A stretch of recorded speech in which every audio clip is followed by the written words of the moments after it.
ही बघा तयार आहे आपली साबुदाणा खिचडी। नक्की तुम्ही बनवून बघा। नमस्कार, शारदा होम किचन मध्ये तुमचं सर्वांचं स्वागत आहे। आज आपण बनवणार आहोत साबुदाणा खिचडी। त्यासाठी आपण हे 4 तास साबुदाणा भिजून घेतलेला आहे। आपण झटपट रेसिपी होणारी बघणार आहोत। त्यासाठी लागणारे साहित्य बघूया आपण। हे 2 वाटी साबुदाणा आहे, भिजू घालून घेतलेला आहे आपण 4 घंटे।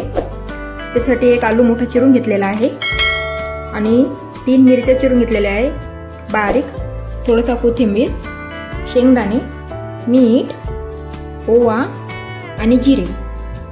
तर आपण आता शेंगदाणे भाजून घेऊया। हे बघा आपण कढई ठेवलेली आहे, आपली कढई गरम झालेली आहे। आता आपण याच्यामध्ये शेंगदाणे टाकून भाजून घेऊया। मस्त आपल्याला खरपूस असे शेंगदाणे भाजून घ्यायचे आहे। हे बघा आपले शेंगदाणे भाजून झाले आहे। आता आपण याला मिक्सरच्या जारमधून काढून घेऊया आणि आपण याला आता बारीक काढून घेऊया। जास्त बारीकही नाही काढायचं, थोडं थंड झालं की काढायचं। आपण कढईमध्ये थोडंसं तेल टाकून घेऊया। तेल गरम झाले की त्याच्यात आलू टाकून घेऊया।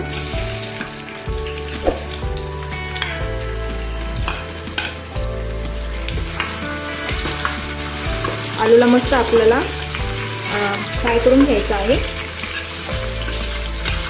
हे बघा आपला आलू मस्त त्याला तांबूस कलर आलेला आहे। आता आपण याच्यामध्ये मिरची टाकून घेऊया आणि मिरचीलाही चांगलं फ्राय करून घ्यायचं।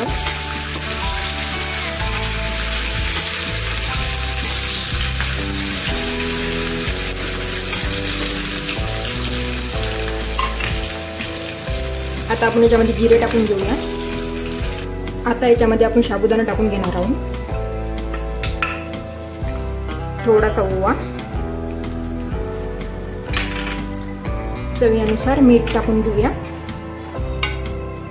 आणि शेंगदाण्याचं कूट आपण असं बारीक काढून घेतलेलं आहे। आता आपण याच्यामध्ये हे टाकून घेऊया। शेंगदाण्याचं कूट आधी टाकलं ना की कढईला चिटकून जातो, म्हणून नंतर टाकून घ्यायचं कधी पण। आता याला पूर्ण मिक्स करून घ्यायचं आहे। मिक्स करून झालं की थोडीशी कोथिंबीर टाकून घ्यायची आहे आणि झाकण ठेवून आपल्याला याला 10-5 मिनिटे होऊ द्यायचं आहे। एकदा हात द्यायचा आहे। हे बघा आपण याला एकदा हात देऊन घेऊया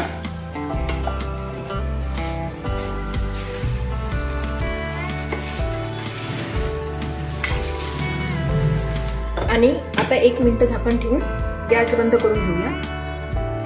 ही बघा तयार आहे आपली साबुदाणा खिचडी। नक्की तुम्ही बनवून बघा।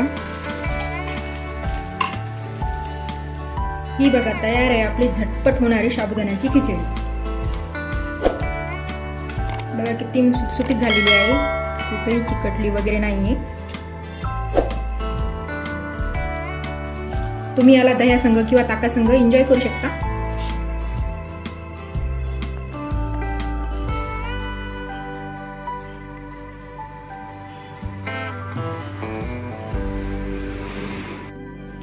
असेच नवनवीन व्हिडिओ पाहण्यासाठी चॅनलला सबस्क्राईब करायला विसरू नका।